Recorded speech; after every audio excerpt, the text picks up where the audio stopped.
सनातन में गंगा के साथ ही हमेशा यमुना का नाम भी लिया जाता है।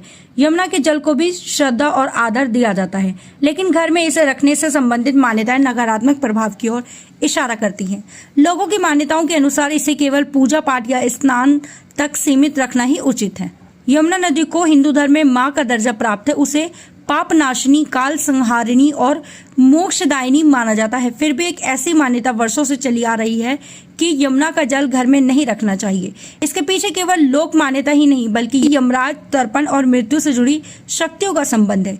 इस रहस्य का संबंध स्वयं भगवान श्री कृष्ण से जुड़ा है।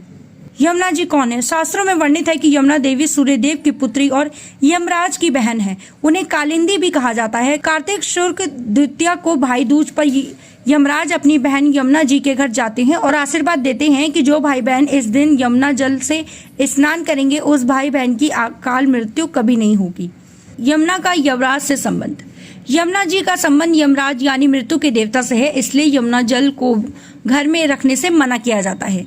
इससे घर में नकारात्मक ऊर्जा और यम का प्रभाव बढ़ता है। यही कारण है कि गंगा जल जहां जीवनदायिनी माना गया है, वहीं यमुना जल को केवल व्रत, स्नान या तीर्थ में प्रयोग करने तक ही सीमित रखा गया है। गरुड़ पुराण का संकेत। गरुड़ पुराण और पद्म पुराण जैसे शास्त्रों में भी उल्लेख मिलता है कि यमुना के जल का उपयोग केवल तीर्थ स्नान या प्रायश्चित कर्मों के लिए करना चाहिए, लेकिन इसे घर में स्थायी रूप से नहीं रखना चाहिए, क्योंकि इससे घर में मृत्यु, रोग, कलह के योग बन सकते हैं। श्री कृष्ण और यमुना जी का विशेष नाता। पौराणिक मान्यताओं के अनुसार जब भगवान श्री कृष्ण का जन्म हुआ, तब वासुदेव जी उन्हें मथुरा से गोकुल ले जा रहे थे। तब यमुना जी ने उन्हें रास्ता दिया था। किंवदंती है कि यमुना जी ने बाल कृष्ण के चरण स्पर्श करने के लिए अपनी जलधारा ऊपर उठाई थी और तभी कृष्ण के पावन स्पर्श से यमुना और भी पवित्र हुई। भगवान श्री कृष्ण की बाल लीलाओं का प्रमुख केंद्र वृंदावन और यमुना तट ही रहा है। गोपियों रंग रास, कालिया नाग का मर्दन और माखन चोर, ये सब यमुना किनारे ही हुआ है। यमुना को भगवान कृष्ण की पटरानी माना जाता है।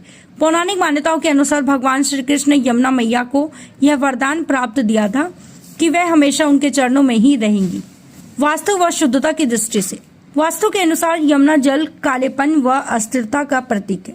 घर में इसका संग्रह करने से दरिद्रता या मानसिक तनाव बढ़ जाता है, जबकि गंगा जल को सभी दोषों को हरने वाला बताया जाता है। यमुना नदी में नहाने के लाभ। पुराणों के अनुसार यमुना में स्नान करने से जन्मों जन्मों के पाप धुल जाते हैं।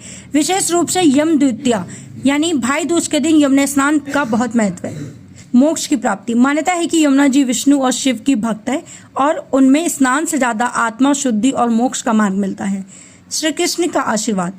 श्री कृष्ण का बालपन यमुना तट पर ही बीता। यहाँ स्नान करने से भक्ति में वृद्धि और कृष्ण की कृपा प्राप्त होती है। यमुना में स्नान केवल एक धार्मिक परंपरा नहीं, बल्कि यह आध्यात्मिक शुद्धि और मानसिक शांति का माध्यम भी है।